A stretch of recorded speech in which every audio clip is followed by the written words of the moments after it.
America Votes 2024, just 50 days to go until Election Day. That's right. Every step of this election season, we have promised to give you a voice. That's why this week we're kicking off our Voice of the Voters special coverage, crisscrossing across the state to listen to what issues really matter to voters in Arizona. We're making a few stops this week: Flagstaff, Tucson, Prescott, and Show Low.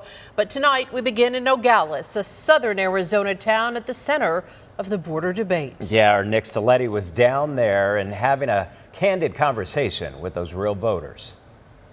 This area is commonly referred to as Ambos Nogales, which means both Nogales in Spanish, because you have Nogales, Arizona, where I'm standing right now, but you also have Nogales, Sonora on the Mexican side. Now, big issues like border security, immigration, and inflation are crucial for voters here, like you'd expect anywhere.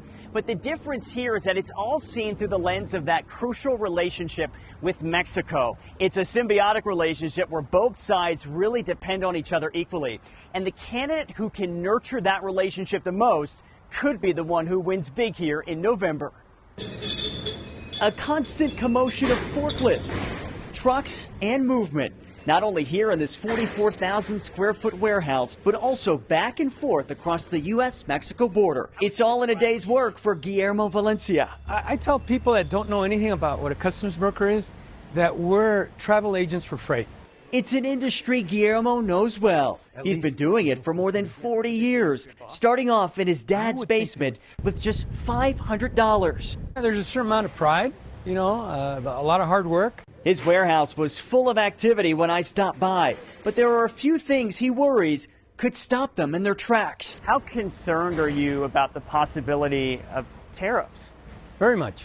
Tariffs is a tax. There's no ifs, ands, or buts. While he supports tariffs on unfair trade practices, Guillermo says creating what he says are unnecessary tariffs on all imports hurts businesses at all levels, and worries about the potential impact on that all too crucial relationship with Mexico.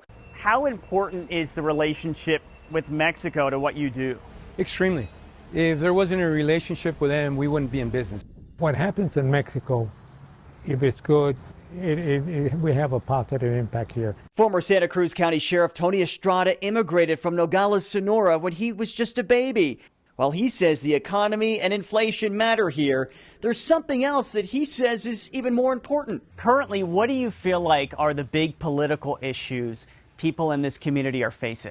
Well, I think right now the damaging rhetoric. Anytime anybody attacks Hispanics, obviously, it affects the people, our neighbors across the border. Estrada, who is a Democrat and plans to vote for Vice President Kamala Harris, believes that could be a major motivating factor at the polls for other Nogales voters in an area historically seen by many as a safe haven for Democrats. I'm a Democrat, and I will vote for Harris. Look at the numbers. In 2020, President Joe Biden beat former President Donald Trump in Santa Cruz County, earning more than 2/3 of the vote here. But some Nogales voters we spoke to believe that could change this year, with concerns over the economy, border security, and immigration.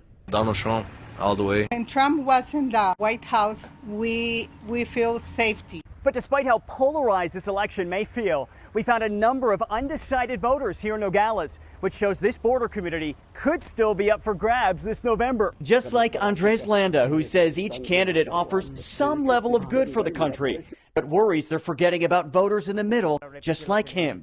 ¿Tú crees que muchos de los votantes están en el medio y los candidatos están en los extremos, no? Los candidatos están en los extremos, exactamente. So Andres tells me that he feels like the majority of voters are actually in the middle like him, but he feels like the candidates right now are occupying the extremes on both sides.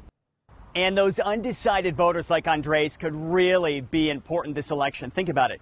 President Joe Biden won Arizona in 2020 by less than 11,000 votes, and most experts think that this election is also going to be a close one. So either way those undecided voters swing could influence how Arizona votes in November and possibly the rest of the country.